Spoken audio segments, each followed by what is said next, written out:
Okay, so you guys get this right. Imagine, like, picture this. You're 4 years old. Okay. 4 years old, you're growing up on a farm. You love life. You love riding in the front seat of your dad's pickup truck. Right. And then, boom, out of nowhere, a single accident changes, like literally everything. Wow. And that right there, that is the jumping off point for our deep dive today. Okay. A story of resilience that, honestly, when I was reading this, it felt like, I don't know, almost like a Hollywood movie. Yeah. We're going deep into the life of Porter Ellett. Okay. And you probably know him now as a Kansas City Chiefs coach, three-time Super Bowl champ. Yeah. But did you realize that he had achieved all of this, like everything, with one arm? Yeah, so we're about to unpack how he went from this crazy life-altering accident as a kid to, like, warming up someone like Patrick Mahomes. And when you say life-altering, we're not exaggerating here. Yeah. The article, it doesn't hold back. 4 years old, Porter falls from a truck, lands right on his head, fractured skull, his scalp was ripped off, severed artery. That's a lot. Yeah. That's heavy stuff. You can't help but wonder, how does anyone come back from something that traumatic at such a young age? It's incredible. And I think that's what makes it such a powerful story is that, the article mentions that his father and a friend were actually praying over him right there at the scene of the accident, which I think speaks to this belief in his survival. It wasn't just, medical intervention. It was this overwhelming sense of hope, of refusing to give up. And he pulls through. But then comes another, like, massive hurdle, another thing to overcome. His right arm is paralyzed. Oh, wow. Yeah, and the doctors discover that he severed nerves in his spine. Mm-hmm. And, this is a while ago. And at that time, there wasn't really a way to repair that kind of damage. Right. So can you imagine? Put yourself in his shoes, Yeah. 4 years old, and you're facing this reality that part of your body just won't work the way it used to. It's almost impossible to wrap your mind around, I think, especially at that age, right? That's when you're just beginning to understand your body and what it can do. And then to have that understanding, like, completely, altered, and to be facing that kind of limitation before you even really fully grasp what limitations are, it's hard to fathom. The article talks about this moment, though, for Porter, this, like, pivotal moment in his recovery. Yeah. He's walking past a window at the hospital. Yeah. And he looks out. And he sees all these other kids outside playing basketball, just, being kids. And it would have been so easy, right? Absolutely. To just get lost in despair, to be angry, to let the unfairness of it all consume you. Yeah. But that's not how Porter is wired. Clearly not. He's got a different mindset altogether. And that to me is like a turning point in the story. He could have so easily just given in to that anger and the self-pity and everything else, but instead you see this incredible shift, right? Yeah. He doesn't pretend like it's not a big deal. He acknowledges it, right? This is unfair. This is challenging. It's painful, but he doesn't let it define him. And that's huge. And to make that choice, to have that kind of awareness, even at that young age, it's remarkable. He chooses to focus on what he can control, his attitude, his determination, his outlook on the situation. And that leads us to, I think, one of the most interesting parts of this whole story, and it's the how of it all.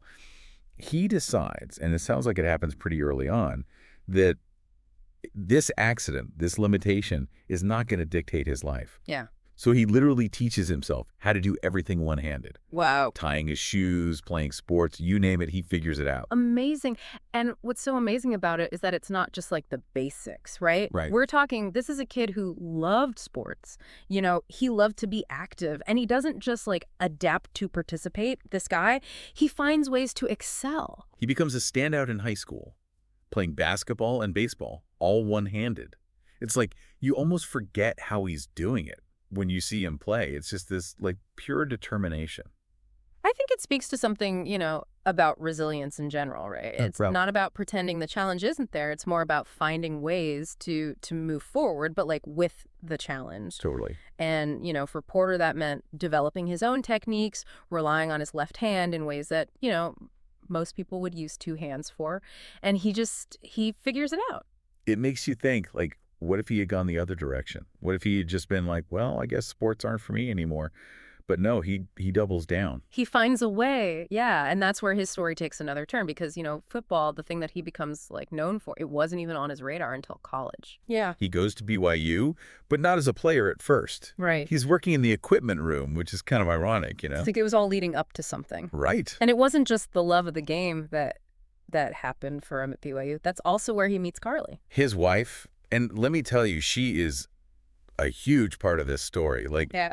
when Porter tells her football's what I need to do, Yeah. she's on board, no questions asked. It seems like a lot of people might have hesitated knowing what he had already overcome. Totally, but not Carlie, and they just get it, that coaching is the ultimate goal. But even like getting into the NFL at all just seemed, I don't know, it seems like such a long shot. Yeah. And to have that support, though, from someone who believes in you like that, I think that makes all the difference. It's not about ignoring the limitations. It's about seeing them as, I don't know, as opportunities to grow and to figure things out in a new way. And that kind of partnership, having someone in your corner like that who just gets it, that's amazing. And then sure enough, at 27 years old, Porter gets an assistant position with the Kansas City Chiefs. Are you kidding me? No way. That's amazing. The article even mentions this funny story.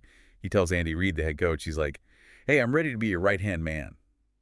But of course, Wow, that's incredible. he's got that sense of humor about it. And I love that, he's able to do that, like to address it, you know what I mean, head on, but in this way that's just disarming. He's comfortable with himself, and I think that says a lot.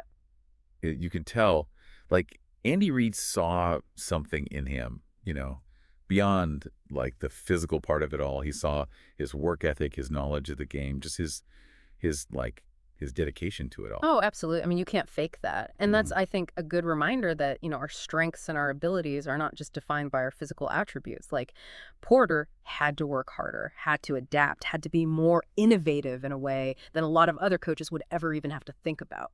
And that leads us to, I think, the most telling example of just like how much of an impact he makes. He becomes the go-to warm-up partner for Patrick Mahomes. Get out of here. I'm not kidding. We're talking about a quarterback known for his arm, his ability to make these crazy plays, and who is his trusted warm-up partner?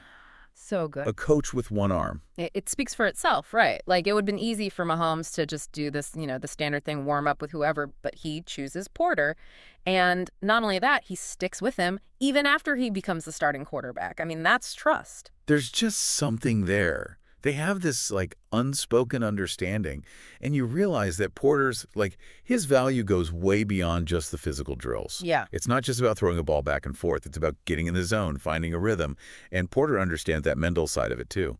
That's huge. It's Yeah. like this whole other layer to coaching, especially at that level, that mental game. And clearly Porter's got that down. He understands the pressure these athletes are under, and he's able to connect with them on that level to help them find that focus and that confidence to be at the top of their game. Carlie even talks about how surreal it is to see Porter on the sidelines at the Super Bowl. I mean, think about his journey from that hospital bed to the biggest stage in football. It's incredible.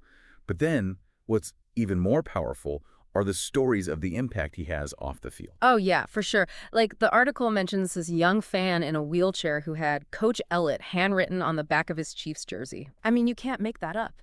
And that, I think, that image just speaks volumes about the power of representation, of seeing someone who, who maybe looks like you or who's faced similar challenges, and just to see them not just surviving but thriving in a space where you don't always see yourself reflected. That's huge.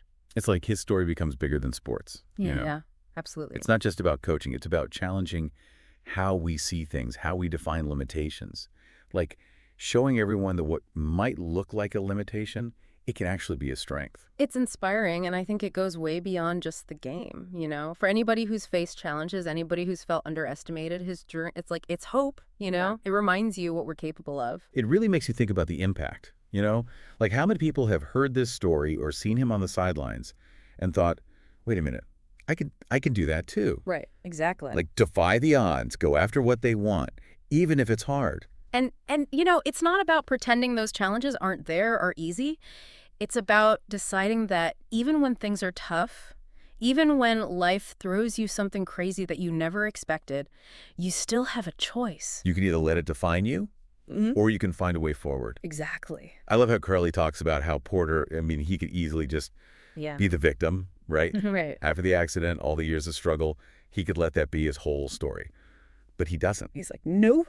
He chooses every single day to find the good, to find the possibility in things, to enjoy the ride. And that's such an important thing for all of us to remember, isn't it? That we have that choice, that resilience. It's not just luck, it's something we decide. We decide how we're going to approach life with that kind of spirit, that fire. Yeah.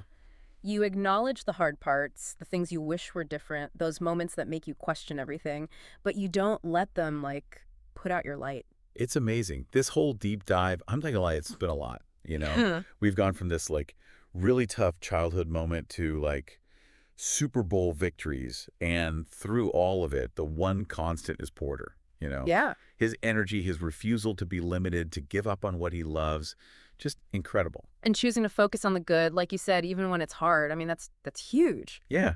It's like he's chasing the light, you know, even when he can't see the whole path. That's a good way to put it. It makes you think. Makes you think about what we're all capable of if we just, if we just keep going. Absolutely, yeah. And I think, this story, it really makes you ask yourself, like, what's that thing, that dream you have that maybe you've been putting off or telling yourself is impossible? Oh, I like it that. What would it look like to chase that light even just a little bit? I love that. What a Yeah. story.